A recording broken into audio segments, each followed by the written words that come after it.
सम्मान करते हो, अगर आपने क्लास में पढ़ा, क्लास में पढ़ते हो, तो फिर मी मराठी आणि बाकी मराठीचा अभिमान असलाच पाहिजे. भाषा वादच नाही. आपली भाषा, आपली मातृभाषा आहे, मातृभाषेत शिक्षण घेतलंच पाहिजे. मग मी मराठी येतो, मी इंग्लिश मीडियम मध्ये कसं जातो?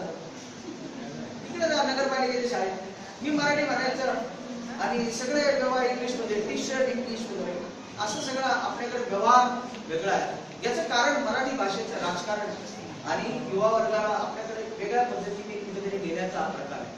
हा थांबला पाहिजे. ये रुकना चाहिए. राजनीति आवश्यक है भाषा को लेकर के, लेकिन युवाओं को भटका के इस तरह की किसी भी भाषा, मैं मराठी के खिलाफ नहीं हूँ, मैं खुद महाराष्ट्र में, मुझे मराठी का बहुत अभिमान है, लेकिन राजनीति नहीं होनी चाहिए. अगर आप संविधान को मानते हो, भारत मेरा देश है, अगर ये मानते हो तो फिर भारत पहला बाद में महाराष्ट्र, भारत की राष्ट्रभाषा पहली बाद में मातृभाषा. ये अगर आप नहीं मानते हो तो आप भारत के संविधान का अपमान कर रहे हो. और ये बोलने की जरूरत है. आज ये बोलने वाले लोग बहुत कम है. ये भाषा के बारे में हुआ, धर्म के बारे में भी हमारे देश में ऐसा ही है. मैं हिंदू हूं, मुझे अभिमान है. क्यों? भारत मेरा देश है. और आगे का वाक्य क्या है? सारे भारतीय मेरे भाई बहन. फिर दंगे क्यों होते हैं भारत में हिंदू मुसलमानों? फिर आप क्यों बोलते हो मुस्लिम है, मैं हिंदू हूं? क्यों? भारत के संविधान को बोलते हो ना, प्रतिज्ञा पढ़ते हो. प्रतिज्ञा तो भारत के संविधान में नहीं है, वो अलग है, लेकिन हम पढ़ते हैं स्कूल में, हर बुक में, हमारे स्कूल के बुक में बाल भारती कुमार भारती में हमारा प्रतिज्ञा है, सारे भारतीय माझे बांधव है, सारे भारतीय मेरे भाई बहन है. बोलते क्यों? फिर हिंदू मुस्लिम सिख ईसाई ये भेदभाव क्यों है? ये भेदभाव मिटाने का एक ही जरिया है, और इस भेदभाव मिटाने वाला एक ही ग्रंथ है, वो है भारतीय संविधान. और इसलिए भारतीय संविधान ही हमारे लिए पवित्र ग्रंथ है. हमारे लिए भगवत गीता पवित्र है, नो डाउट. हमारे लिए कुरान शरीफ पवित्र है, नो डाउट. हमारे लिए ग्रंथ साहिब, हमारे लिए बाइबल, नो डाउट, वो हमारे लिए बहुत पवित्र है. हम उनकी पूजा, लेकिन घर में, घर के चौखट के बाहर मेरे लिए पवित्र धर्म ग्रंथ कोई है तो वो है भारतीय संविधान. याद रखिए, ये बहुत आवश्यक है. मेरे लिए भगवत गीता मेरे घर में है, मैं बाइबल पढ़ता हूँ घर में. मैं क्रिश्चियन बन के बाहर नहीं जाना चाहिए. मैं मुस्लिम बन के अगर बाहर चौखट में बाहर जाऊं तो ये देश चलना मुश्किल हो जाए. कुछ लोग ये चाहते हैं कि आप लोग मुस्लिम बन के बाहर खड़े, आप लोग हिंदू बन के बाहर खड़े और झगड़ा करें, ताकि हिंदू वोटिंग पोलराइजेशन आपका हो जाए, मुस्लिम पोलराइजेशन हो जाए. और इसलिए भारतीय संविधान का अभ्यास आवश्यक है. भारतीय संविधान आपके लिए एक आईना है. मैं कौन हूँ?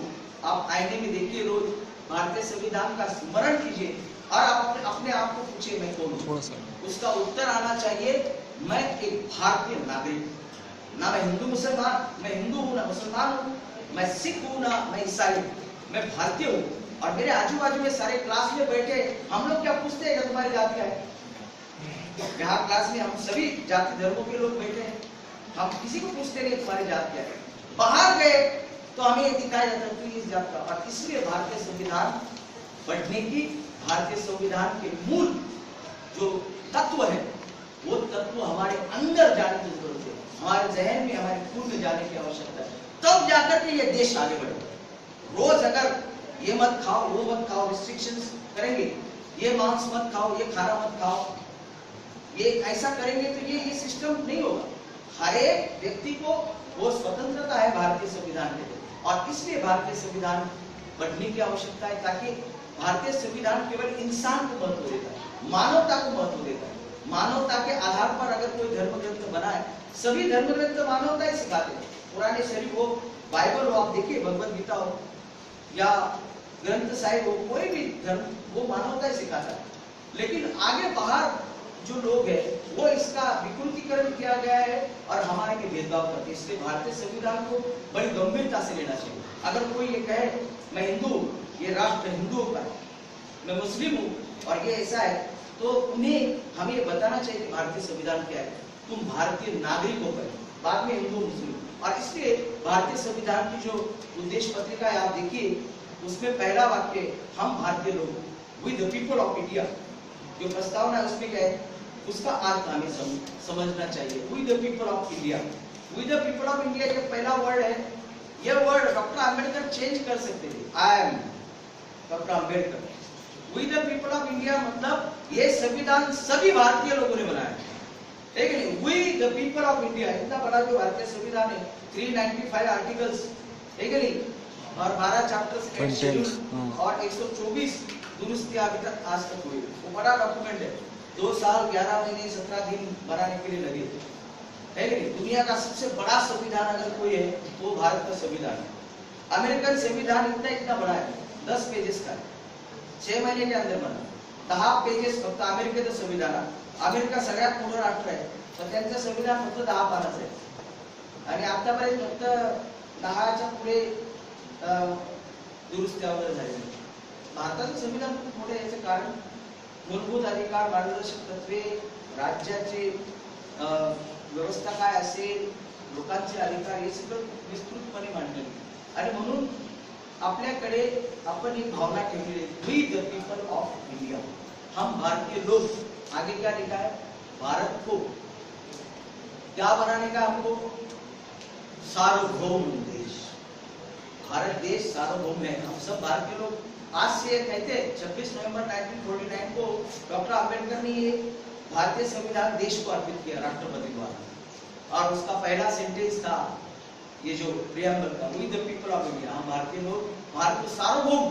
सार्वभौम मतलब हमारे देश पर किसी दूसरे देश का राज नहीं, हम हमारे देश के कानून अमल करेंगे और किसी दूसरे, है की नाही? सार्वभौमत्व पहिल्याला शिकला तुम्ही, अंतर्गत सार्वभौमत्व आणि बाह्य सार्वभौमत्व, internal sovereignty and external sovereignty. Hindi में आपने सीखा होगा, है की नाही? अंतर्गत प्रभुसत्ता, प्रभुसत्ता हिंदी में वर्ड है, और बाह्य प्रभुसत्ता मतलब हमारे देश के कानून हमारे लोगों पर बंधनकारक, और हर एक देश के नागरिक को हमारे देश के कानून बंधनकारक. क्या हमारे देश के लोग हमारे कानून का सम्मान करते हैं? करते हैं क्या? नहीं करते. सार्वभौम देश है, फिर भी हम लोग क्या करते हैं?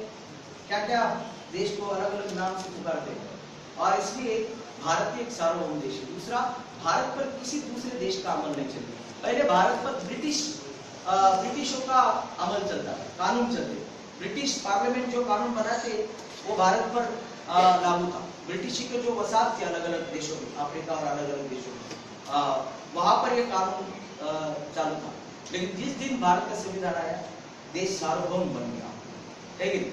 और इसलिए भारत एक सार्वभौम देश बना. किसी दूसरे देश का कोई भी कानून हमारे देश पर इस दिन से लागू नहीं. सार्वभौम समाजवादी, देखिए ये वर्ड भारत के संविधान जब बन रहा था तब ये वर्ड नहीं था, समाजवादी. सोचा है आप, देखिए तुमच्याकडे प्रियम्बल आहे का? सगळ्यांकडे नाही ना. हाँ, सारा समाजवादी ऐसा शब्द है. समाजवादी इस वर्ड का बहुत से लोगों को मीनिंग ही नहीं मालूम. मैं पेपर चेक करता हूँ, हमारे स्टूडेंट जिनको मैं पढ़ाता हूँ, समाजवादी मतलब 2 समाजों में वाद करने वाले लोग.